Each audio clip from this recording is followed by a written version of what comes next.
Ayan, ating sugpo. Lulutuin natin yan sa butter. Garlic and butter. Ayan na nga, ilagay natin yung ating butter. Kailangan maraming butter. Ayan, nipos-nipos natin para kalat yung butter sa ating kawali. Ilagay natin yung ating garlic. Ayan, nipos-nipos ulit. Ayan, nipos-nipos lang hanggang sa mag-brown yung ating garlic. Ayan, nipos-nipos. Ayan, at brown na yung ating garlic. Lagay na natin yung ating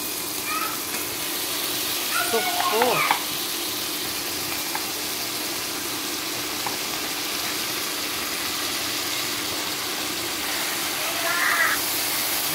Nipos-nipos.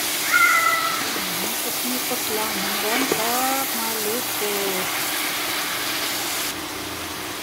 Lagyan natin ng konting black pepper. Konti lang kasi ayaw mga bata ng manghang. Ng konting pangpasarap. Ayan. Nipos-nipos.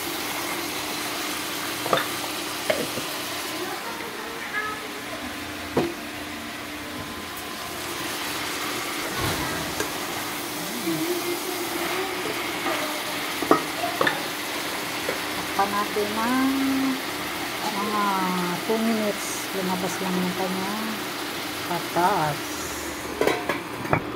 Lagyan natin ng konting asin lang, hindi pwedeng marami. Mikos-mikos ulit, ayan, para mag-balance yung kanyang timpla. Nilagyan ko rin to ng konting asukal.